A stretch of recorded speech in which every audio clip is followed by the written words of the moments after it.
बिस्मिल्लाहिर्रहमानिर्रहीम। अस्सलाम वालेकुम। आप देख रहे हैं यूट्यूब चैनल 786 इंग्लिश पॉइंट और मैं हूं मोहम्मद शफीक। आज हम बीए इंग्लिश की पोइम नंबर 17 पे बात करेंगे, जिसका नाम है हॉक्स मोनोलॉग, यानी शाहीन परिंदे की ख़ुद कलामी। शाहीन परिंदे की ख़ुद कलामी की नज़म जो है ये लिखी है टेड ह्यूज़ ने। ये ब्रिटिश है टेड ह्यूज़।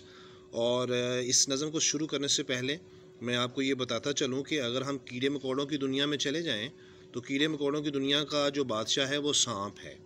और वो ना सिर्फ बादशाह है बल्कि एक बहुत बड़ा आमर भी है, जिसको इंग्लिश में डिक्टेटर कहते हैं। उसके बाद अगर आप समंदर की दुनिया में चले जाएं तो समंदर की मखलूक में जो शार्क मछली है वो वहाँ की बादशाह तस्वर की जाती है, और वो एक बहुत बड़ी आमर भी है जिसको हम डिक्टेटर कहते हैं। अच्छा, फिर अगर हम चले जाएँ जानवरों की दुनिया में तो शेर जो है वो बादशाह है जानवरों की दुनिया का, और वो एक बहुत बड़ा आमर भी है। और आमर आमर को इंग्लिश में कहते हैं डिक्टेटर। और इसी तरह से अगर हम परिंदों की दुनिया में आएँ तो शाहीन जो है वो बादशाह है परिंदों की दुनिया का, और वो एक बहुत बड़ा आमर है, डिक्टेटर है। अब सवाल ये है कि ये डिक्टेटर किसको कहते हैं? डिक्टेटर उस शख्स को कहते हैं या उस मखलूक को कहते हैं, उस हस्ती को कहते हैं जो ताकत और इख्तियारात जो है उसको छीन ले, और छीनने के बाद अपनी ज़ाती तमन्ना और आरजुओं के मुताबिक हुक्मरानी करे, उसको हम डिक्टेटर कहते हैं।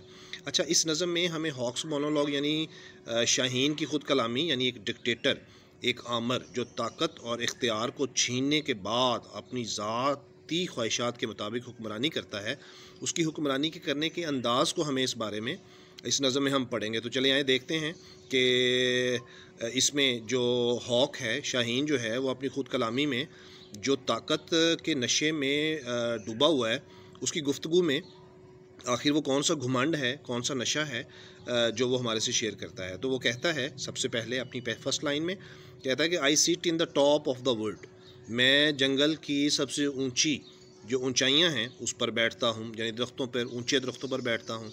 माई आइज़ क्लोज्ड, मेरी आँखें बंद होती हैं। इन एक्शन, और मेरी आँखों में कोई सुस्ती नहीं होती। नो फॉल्सीफाइंग ड्रीम, और ना ही कोई कमज़ोरी होती है। Between my hooked head and hooked feet, मेरे मुड़े हुए सर के अंदर और मेरे मुड़े हुए कदमों के अंदर।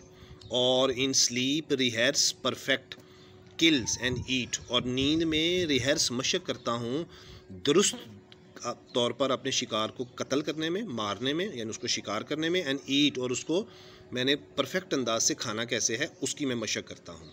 अच्छा, फिर वो कहता है the convenience of the high trees, अल्लाह ने जो ऊंचे ऊंचे दरख्त बनाए हैं ये मेरी सहूलत के लिए हैं। द एयर्स बॉयंसी, हवा जो है वो मेरे लिए झूला है, अल्लाह ने ये मेरे लिए बनाया है।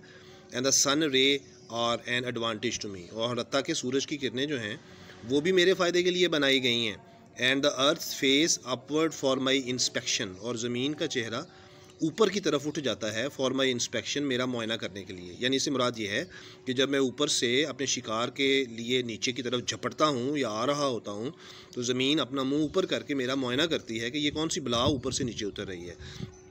ठीक है। अच्छा, फिर वो कहता है कि my feet are locked upon the rough bark, मेरे जो कदम हैं वो जकड़े हुए हैं एक दरख्त की खुरदरी शाख के साथ। It took the whole of creation, सारी परिंदों की मखलूक को लिया गया।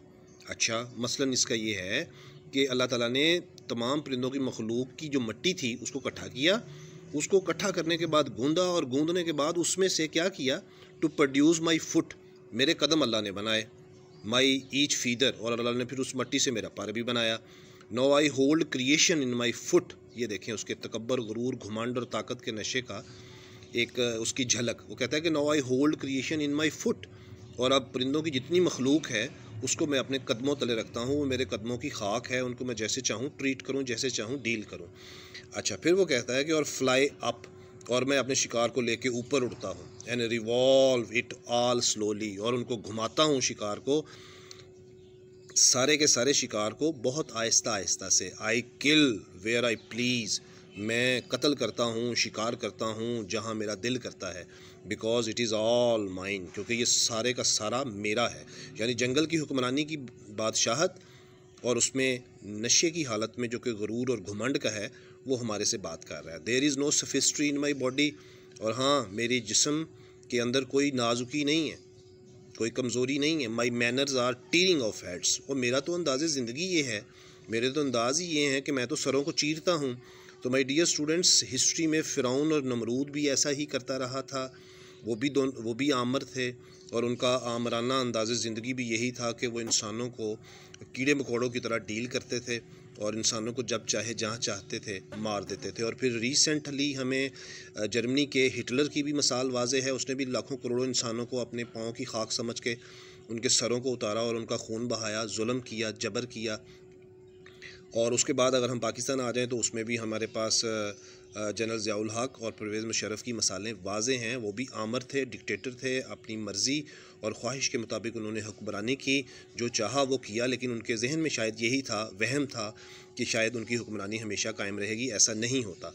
अच्छा, फिर ये शाहीन कहता है द अलॉटमेंट ऑफ डेथ, मैं मौत मुकर्रर करता हूँ। For the one path of my flight is direct, और मेरी ऊपर से नीचे की तरफ परवाज़ का जो रास्ता है वो सीधा है।